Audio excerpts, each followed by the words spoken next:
Welcome to In Conversation, where we sit down and we talk to our MPs regarding their presentations and what's happening in Parliament in these budget debates. We just heard from one of our speakers on the floor who did an amazing job in presenting the issues that sit at the core of what is happening in this budget debate. And our speaker was no other than our honorable well, speaking it into the future minister, Vinceroy Jordan, Member of Parliament. Welcome. Thank you for having me, Shanika. It's a pleasure being here. All right. Now, I mean, I will describe the presentation as one that hit the issues to the core. I love the way you broke the facts down so everybody can really understand what is happening. And with that in mind, I want us to start with you. Make sure you mention the figures that the IDB has given. So we don't play around with the numbers and what the PPP is saying. And in your presentation, of course, you stated the report where it speaks to 58% being in poverty and object poverty at 32%. Let's talk about that. Well, you see, this government has, over the years, tried in a very barefaced manner, if I may put it that way, to refute the fact that there is poverty in Guyana. I just want to back up. Before the IDB, in 2025, the World Bank said that Guyana was in about 40 to 48% poverty during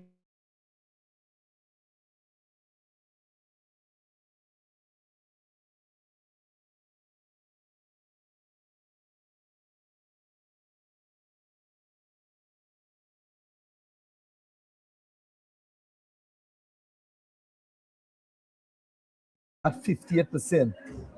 What is more concerning about this report is that it clearly states that Guyana is also at a 32% abject poverty, simply meaning that there are 32% of Guyanese living who cannot provide daily meals, who cannot provide the what you call it, transportation and educational needs for the children. Guyanese who are out there daily as we speak that don't have living places to live. They are living in the worst of conditions. And so what I sought to do was to bring to the attention of this government that while you're speaking about a $1.558 trillion budget, you have not yet met the need of the ordinary Guyanese to bring the rate of poverty down. And why I'm saying that is because you had an opportunity to reduce it from 40%, but you brought budgets, successive budgets after that, and now you're at 1.5 trillion.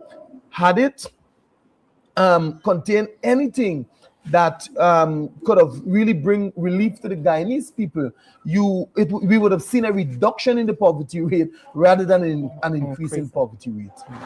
And just to bring the viewing audience up to speed, you were speaking to the issues in agriculture that, of course, is a major part of how you were able to alleviate poverty, because once people can eat, definitely you get to a point, and you also address the issues of the region which you're from, which is region number 5. Now, you said, you know that the government is going to come and try to refute these things. And, in your presentation, when you took them down the road to talk about, if you visit communities like Port Morant, Sophia, even in their areas, very stronghold, we find that poverty. So I believe that was beautifully done as well. You listed as well, the types of increase. We can talk about that. Just $5,000 more, $3,000 to public assistance. I mean, public assistance, we're talking about just $3,000 more. And immediately after we heard at the start of Minister Edge's presentation, he tried to refute. Let's talk about that. You see, and the reality is, we sit in this house every year to scrutinize this budget, and many Guyanese don't see beyond what the government say, or what the Minister of Finance say in this presentation, and they don't hear beyond. They just know what they would have said. But in the debate, we have to now bring the facts as representatives of the people. We bring the facts to Guyanese. And when you mention and you clearly outline these areas, Guyanese would then be aware that, look, if I look right in my community, this is what the opposition is talking about. This is what the APNU coalition is talking about. This is poverty right here where I am living. So it is not something extreme that you have to go and search for. If you look in Safari, you'll see poverty. If you go to Port North, you'll see poverty. In my very village in Region 5, you will find poverty, and I tell you, abject poverty. So the reality is the mere $5,000 increase for a pensioner, it cannot take care of pensioners. $45,000 or $46,000 is insufficient. When we talk about social assistance, the public assistance that they raise to $25,000, the coalition had proposed that our initial move would have been to double it. It being at $22,000, we would have taken it to $44,000 because we recognize the need. When someone comes to you and say that they cannot provide for 3 or 4 children, and you give to them $22,000, already knowing that that is insufficient is like you giving them basket to fetch water. So we said that, look, we're going to take it higher. When you look at the increases of our pensioners, when you total up the bills, utilities alone, the pensioners are left with nothing. And so that alone tells you that this government is not putting people first in what they're doing. The interest of the government, as I said in the presentation, is in enriching the friends, the families, and favorites. And they don't like when you say that. They get upset, but it is the harsh reality that they must face. No wage increase for public servants. That is the reality. They have not said anything about how much public servants would have. I think it is by time now that the government not wait on the union to say, we're an all-rich nation. The government not wait on the union to say that we're going to give public servants 8%. The government calling the union to say that, look, we are prepared as a nation because we have so much wealth from our oil resources, and we're going to give an across the board 25% to all our public servants, so that in future the union can say the government actually cares about the working class people. But no, in a budget presented, you hear nothing about wage increase. You hear nothing about the transportation system and network that we propose. You can't take the cow and leave the calf. You took the team, you got to take the contents of the team. And so you got to take the school network transportation that we propose. You have to take the other measures that we had put in place to reduce poverty. And you mentioned earlier about the agriculture sector. Look, Guyanese need to get this very clear. Bishop Edgell just came and spoke about investing $113 billion in agriculture. Don't be fooled. Guyanese must understand that of the $113.2 billion, that 81.9% billion dollars of that, goes to infrastructure. So it goes to DNI. They're talking about clearing 100,000 acres of arable lands. They're talking about Hope Light canals. Where in Guyana do our people benefit from those lands? When they took away the lands at Moko from the people, you see who benefited from them? Yes, a road is passed, not in the part that they mentioned, but the friends, the families and favorites are now building hotels and all the big buildings. It is the same thing. When you clear 100,000 acres of land, the small man like me or those small farmers, they wouldn't be able to go and access a 10 acre to go and plant rice or a 10 acre to plant cash crop. It is the friends again. It is the families and the favorites who will benefit from that. That apart, $13.4, I think, billion goes to Gaisuku. And I was at pain explaining to them that Gaisuku and NDIA is not only two failed entities, but they give huge kickbacks a mismanagement. and mismanagement. So it's a total misappropriation. When you look at Gaisuko, it is not a problem of wanting money. It is the unwillingness of this government to really want to see change and transformation in Gaisuku.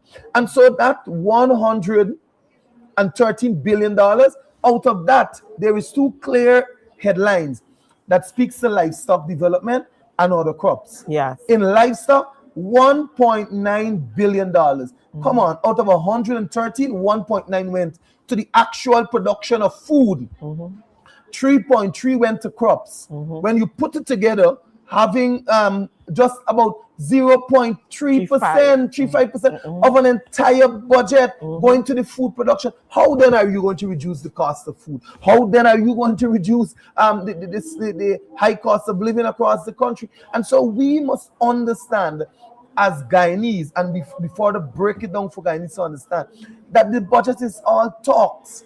They don't, as a matter of fact, they are numbers, but they are either misappropriated or misdirected. Correct. You just talked about the numbers in regards to the livestock, and I mean it's startling where it's less than 1%, That's right. while they're putting all these figures together and making it seem it's so big. When you break it down like this, I think Guyanese have a better understanding of what is happening there. You spoke to the issue of the fishermen. Yeah. I would like you to restate that, show us how it hits home in that regard and the monies that they would have taken away with everything that is happening right now. Look, and when I went through the budget after it was presented, and the theme kind of say, yeah, something is there for the ordinary man. But then when you listen to Ashley sing, he said, this is not benefiting the ordinary man. But it was even more startling when you went into the numbers and you begin to dissect and you really check to see where these monies are going.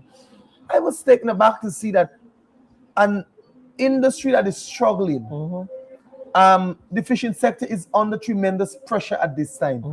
And to know that it is under tremendous pressure and you will now reduce the allocation to that sector and be kind enough to increase the First Lady Yes. allocation, be kind enough to increase men on mission allocation, but you will reduce the area where it cuts where the rubber hits the road. We speak about where the real issues are, where people survive daily. You cannot do that to Guyanese. And so in 2025 they give that industry $1.7 billion.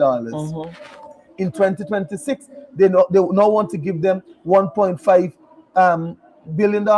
And what is even more alarming is that if you go through the legend and you understand the breakdown, nothing is there for the expansion of the sector.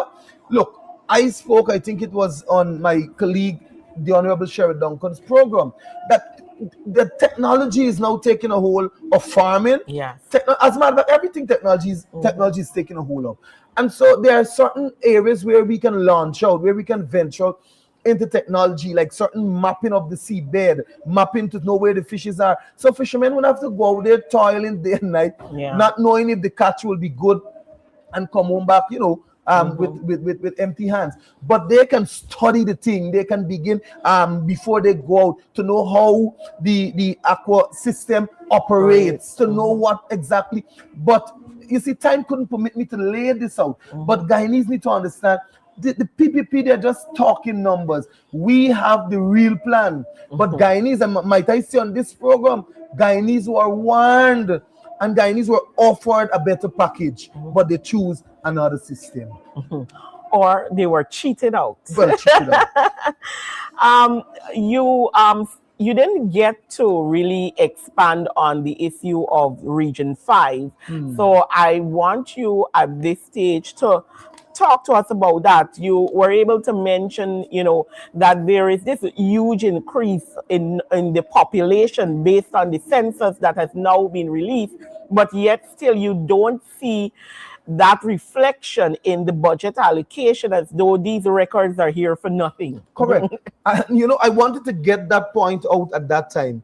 That look, you have the numbers. You saw that region 5 population increased by 26%. I think it is. Yeah. And increasing by 26%. It is not the coalition that is saying that. The PPP is saying that through the census. And I know the government, how they operate. They knew that long before the budget. But I'm saying that if the population increased by over 13,000, how can you then come with the same approach as what you were doing in 2024, 2023, 2022 to give a mere $1 billion increase to a region? Our health sector will be put on strain. Our education sector, agriculture, every sector will be put on strain because there is a tremendous increase in the population in that single region. And if you're saying that, I believe that it is absolutely necessary that you also put measures in place to meet that increase. And so I was looking forward to see probably $10 billion going to Region 5. One that will improve the healthcare sector to further in a better way. One that will improve education delivery. Further to that, the social services, agriculture, I cannot continue to stress. We said that we will make every region self-sustainable. We will train people in agriculture. We will deploy agricultural services to every single region. If Guyanese go to the document, they will see that in Region 5, there is one line on the agriculture. And the $200 million that was given to Region 5, well, put on the capital works, rather, so to speak, it went to DNI again. So it didn't go to food production. It went to what we term drainage and irrigation or infrastructural work. I am going to prove to Guyanese that we know what we are about. In 2015, when we took office, we developed in Region 5 an agricultural model farm. Then Ario Ovid Morrison was the brainchild of that model farm. What we did in that model farm is that we employed a number of workers. We had the agronomists. We had a lot of persons in the agriculture field. We then planted almost every kind of crop that you can think about. I'll fast forward to the point that as we produce crops, vegetables, and fruits in Region 5, we started taking the produces of Region 5, the surplus rather, to Linden and selling them at the Friday market and making monies for the region for that very farm and also meeting the needs of the people in the region. That is how you think. That's how you roll out. So when I ask the question, what about the small farms? What about, the agro-processing units? We were doing pepper. You could have seen every single day we sold peppers, bottles and upon bottles. But this government is visionless. I said it. This government, they don't care about the people. What they do is come with some fancy numbers, and they think that they can fool Guyanese. But there's an old saying that you can fool the people some of the time, but not all of the time. And I will continue to press this sector because when you dig deep, you will find that really and truly, there isn't anything going to Region 5. There isn't anything going to food production in agriculture. Further to that, we know that they just built, I think they spoke about 6 new hospitals, but in Region 5, they have one. There is shortage of doctors. I receive reports almost daily about the shortage of let me put it this way, medical professionals at the Bath Regional Hospital. What are we doing about that? How does the $8.4 billion that is presently allocated treat with that? So Guyanese, it doesn't add up. How can you speak on one hand that you're giving to Guyana $1.558 trillion, but then when you dissect the budget, I don't have anything to benefit from the budget. You talked about the hospital, and I was telling somebody up to today they're building all these new hospitals in these regions, and we know again the money is going to infrastructure, and why it's going to Correct. infrastructure, the three F's. But when you go to these hospitals for emergency, up to yesterday, there was a case where some persons had to take a young lady to Diamond, and there was no doctor there. They had to wait That's the until reality. a doctor get That's the there, reality. and that is what the complaint you're hearing in all the regions and these new hospitals they're building. They're building new hospitals, no proper staffing, and people just have to sit there and accept it. So I'm happy that you spoke to that, because it is becoming very alarming, because when that happens, you're putting someone's life at risk, and we have enough deaths happening on the road and otherwise to add, going for emergency services and not being able to have that. um you I you said something to the end of the budget to basically wrap up your thoughts around the budget. Um, I wouldn't read it to repeat it, but I'll give you an opportunity if you want to recraft it and resay it to tell us holistically here again you feel about the 2026 budget presented under the theme of the coalition. Look, and I'll put it in the best way that I can at this time. The 2026 budget is empty. I said that it is visionless. It lacks vision for the development of our people. It has numbers, but they are misdirected. It has numbers, but in many instances, they don't serve in the right area to meet the people. It is also vacuous. The budget lacks the substance that will really, in the long term, benefit the ordinary man. That will really, when roll out, will meet the needs of Guyanese in poverty, those single parents, those in need of a job, and you can continue to list it. But the reality is that budget 2026 will not benefit Guyanese, or the ordinary Guyanese rather. Let me qualify that. It will not benefit the ordinary Guyanese. But what it seeks to do is to continue to enrich the friends, the families, and the favorites of this elite. And that is something that I can stand and speak on at any time. And though they try to refute, it is clear. Let us take, for example, when you will have a budget of 50.4% going to infrastructure, how does that 50.4%, half of the money, half of this 1.5 trillion, really impact the lives of our ordinary Guyanese? I am agreeing that there is need for infrastructure. I'm agreeing that in the long term, some jobs might be created. But the reality is, if we continue to see 40% going in corruption, going in incompetence, because they put $11 billion into Rosal Estate. and in the minister's speech in 2026, the minister alluded to the fact that the production was hampered because of the machinery failure at the estate. I want to find it and read so that Guyanese can understand. I highlight these things because these people think that they can fool us. Because when you look at it on page 8, and it's online, Guyanese can find it, the minister said that production in the sector was hampered by heavy rainfall that affected harvesting and field operation. I agree with rainfall to some extent, but with the same rainfall that you're talking about, you disagree. You spoke about it as negative in the sugar sector, but you praised it in the rice sector. How can you be so hypocritical? Oh man, God got to be good to you at some time. I know that there are many periods of the rice and sugar crops that overlap. And so sometimes when you harvest it in the sugar industry, you're harvesting it at the rice fields also. Fordy went on to say, this was compounded by labor shortages.